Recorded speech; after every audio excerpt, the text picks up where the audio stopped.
eksperiment aparırıq. Əvvəlcə burada gördüyümüz şəkli uşaqlar danışacaqlar. Sonra biz bir dinləməni qoyacağıq, həmin mətnin dinləməsini. Görək uşaqlar öz fantaziyalarına görə bu haqda doğru danışıblar, yoxsa yox. Onu da dinləyicilər, yəni dinləyici şagirdlər qərar verəcəklər ki, uşaqlardan hansı düz danışıb, hansı daha yaxın danışıb mətnə. Başladıq. Başladıq. Ha.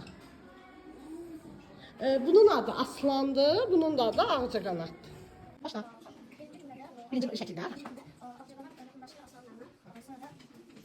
Gəl bir dənə mən sənə çox neyim, necə xənə? Bax, aslan lovğadır, lovğa necə basdır.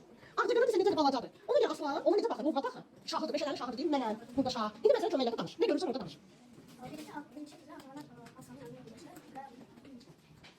Ne deyir? Heyecanlanma, orada ne var ki? Ne bilirsən danış. Vacib deyil, eyni danışasan, eyni danışmağa cəhd edəsən. Ne deyir? Respektdən danışır, uşaqlar eşitsinlər sənə danışırsan. Yaxınlaşıb deyir, Aslan. Aslana deyir, sən burada direktor deyir, burada qamuşda var. Şah. Sən burada şahsan. Aslan da deyir ki, o lağ edir. Kim lağ edir? Ağcaqanad? Aslan. Aslan Ağcaqanada lağ edir. Ne deyir? Deyir ki, o burada şahdır və...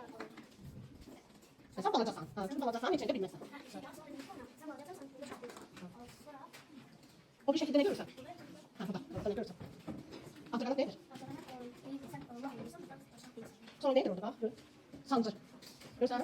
Aslanı sancır. Aslan da başqa neydir ya? Avlama bax. Gitti. Ay sağ ol, aferin. İndi sən adın nədir? Aha, tamam. Sonra kim almış artıq? Ağcaqanad. Aslan. Aslanın yanına. Və Aslan ona iqor elədi. İqor elədi, nədir? Yox, iqor elədi, onu qəbul etmədi. Qəbul etmədi. Sonra... Sonra nə dedi? Bax sayılır onu, bax. Burada neydir? Lovğalıq edir. Lovğalıq edir, kobudluq edir. Hə, sayılır? Tamam, Ağcaqanad. Onu... Hə, nə bilirsən? Burada bizim dişlərdə sancılar, burada sancır. Sən gördün və... Stop. Ha, hələ. Sonra? Aslan. Və Aslan qorxdu. Aslan qorxdu. Aferin, aferin. Sonra, gəl sənə. Bir də sənə. Ay sənə, sən istəyirsən. Gəl, bir də sənə. İkiniz çalışdınız ha? Ha, siz də oturun. Hə, gəl.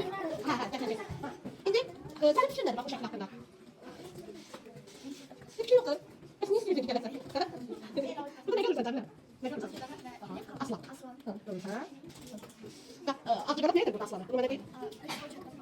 Ay sağ ol. İşləmək istəyir, işləyir. İşləyir. Bax burada nədir aslan? Ağlayır. Hə, indi sual sən danış, görək nə danışırsan? Aslan. Ağcaqanad.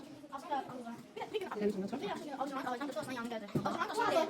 Ay Aslan, kim düzdür? Sən yoxsa mən? Aslan deyir, sən balacasan, mən sən öldürə bilərəm. Aslan nə deyir? Aslan deyir, mən əlində öldürə bilərəm. Ağdan deyir, baxır da, baxır ki, öldürəcək. Baxır ki, güclüdür. Aslan da fulanda deyirsən. Bir tərəfdən.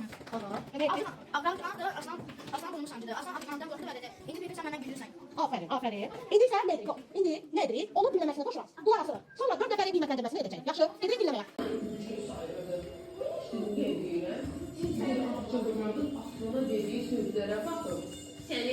Uşaqlar, 4 nəfərin danışığından hansı daha çox buna yaxın idi? Fuat.